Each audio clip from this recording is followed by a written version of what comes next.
Alunos, continuando na página 49, texto e construção. Número 1. Observe as duplas de palavras a seguir. 10 pés, peão, corpo, escuro, muro, verde, olhar, tangerina, menina. Letra A. Copie os pares de palavras que apresentam sons parecidos no final. Conhecendo o gênero do texto. A rima ocorre quando, no final ou no meio de versos de um poema, há palavras que terminam com sons iguais ou semelhantes. As rimas podem ocorrer em versos diferentes ou dentro de um mesmo verso. Letra B. Além das duplas de palavras citadas, o poema apresenta outras rimas. Transcreva 2 delas. Número 2. Observe a ordem das palavras no seguinte verso. Anos tinha 10. As palavras estão na ordem que costumamos usar? Explique sua resposta. Número 3. Reescreva o verso destacado na questão anterior, ordenando-o de outra forma. Depois localize o trecho em que se encontra esse verso e releia-o de acordo com a sua versão. Letra A. Observe o que mudou com essa reconstrução. O efeito sonoro é o mesmo? Por quê? Letra B. Com que intenção o autor do poema usou essa ordem das palavras na elaboração do verso? Número 4. Leia os próximos versos do poema e experimente ler com mais força a parte que está em destaque em cada palavra.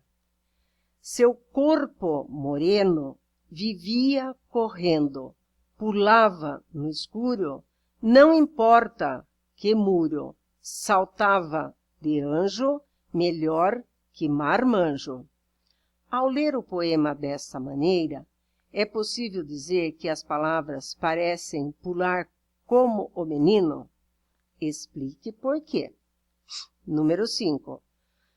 Observe que em um verso do poema, as palavras reproduzem o som de um objeto.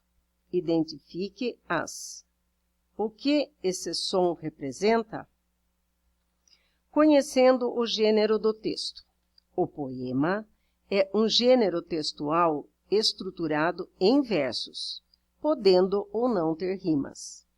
Como já vimos anteriormente, cada linha do poema corresponde a um verso. Ao conjunto de versos, damos o nome de estrofe. As palavras ou expressões utilizadas nos poemas podem ter vários significados, ou seja, em geral, empregam uma linguagem figurada, sendo necessária a interpretação do que querem expressar. A intenção de um poema pode ser a de emocionar o leitor, propor uma reflexão, apresentar os sentimentos, as ideias e as emoções do poeta diante das situações da vida. E, por que não considerar que um poema pode trazer em seus versos as coisas desimportantes, como costumava dizer o poeta Manuel de Barros? Ao ler poemas, você poderá perceber o quanto as coisas do cotidiano parecem novas e originais nos versos dos poetas. Número 6. Você sabe o que é uma trova popular? São quadras, isto é, estrofes formadas por 4 versos, que tratam de temas populares. Observe o ritmo e a musicalidade desse tipo de composição. Fui ao mato cortar lenha, o capim cortou meu pé, amarrei com fita verde, cabelinho de José. Fui à feira comprar uva, encontrei uma coruja. Eu pisei na cauda dela, me chamou de cara suja. Letra A. Quantas quadras aparecem na trova popular? Letra B. Nas quadras existem rimas. Quais são? Número 7. Experimente ler essa quadra em voz alta, enfatizando na leitura as sílabas destacadas. Depois, leia novamente e, batendo as mãos, tente imitar o ritmo dos versos. Bata mais forte nas partes dos versos que estão em destaque. Fui ao mato cortar lenha, o capim cortou meu pé, amarrei com fita verde, cabelinho de José. Agora responda as questões seguintes. Ao ler o texto, você observou o ritmo desta quadra? Para você, o que é ritmo? Conhecendo o gênero do texto, o ritmo de um poema é formado pela alternância entre sílabas fortes e fracas nos versos, criando uma cadência. Quando os versos apresentam um ritmo constante, que se repete, dizemos que o poema apresenta uma cadência regular. Letra B. Para obedecer a uma cadência regular, os versos podem ter muita diferença no seu tamanho. Podem ter muita diferença no seu tamanho? Por quê? Letra C. Em sua opinião, o que produz ritmo e musicalidade nesses versos? Reflexão sobre o uso da língua. Locução adjetiva. Número 1. Releia esses versos do poema. E dava o mergulho, sem fazer barulho, em bola de meia. Letra A. A bola mencionada nos versos é uma bola específica. Explique essa afirmação. Letra B. Que outros tipos de bola você conhece? Letra C.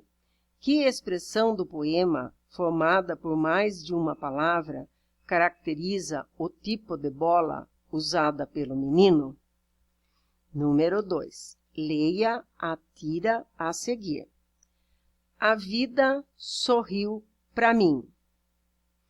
Ela não tem os 2 dentes da frente. Letra A.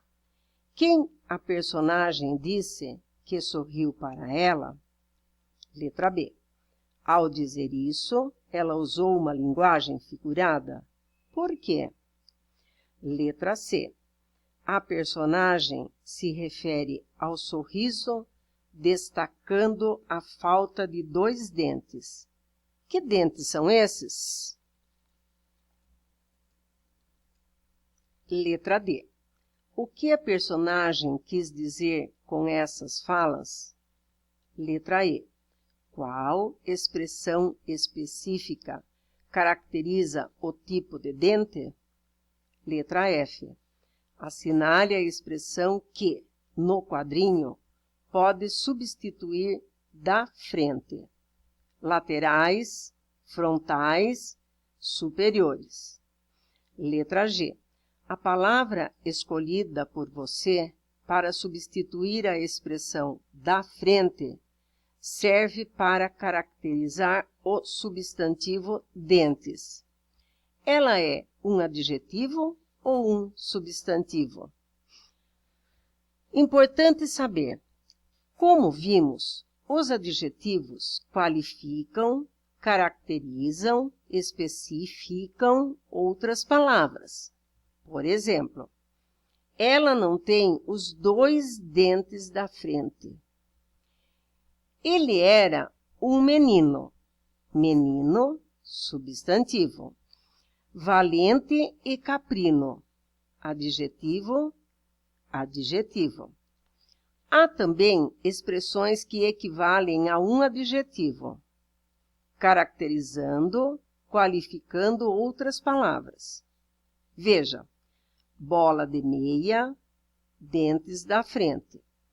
A expressão de meia tem a função de caracterizar o tipo de bola que o menino usa para jogar. E a expressão da frente tem a função de especificar a que dentes a personagem dos quadrinhos está se referindo. A expressão formada por duas ou mais palavras, que equivale a um adjetivo, é chamada de locução adjetiva. De meia e da frente são exemplos de locução adjetiva. Substantivo ou adjetivo?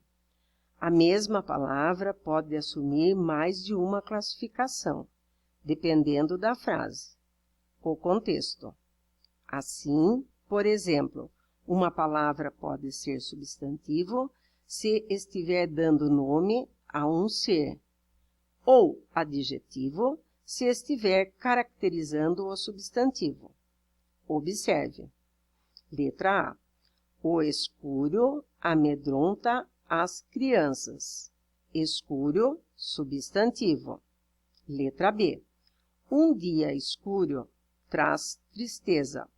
Escuro, adjetivo, porque está qualificando o substantivo dia. Mãos à obra. Número 1. Leia a história a seguir e responda às próximas questões. Você quer pão doce, pão de leite, pão de batata? Qual pão? Eu queria uma margarina real, um leite C e 4 pães. Um de cada. Mas você não comprou meu pão? Ah, vó, você não falou qual era, então eu trouxe vários tipos. Letra A. Quais substantivos estão na lista de compras da menina? Eles estão caracterizados? Letra B.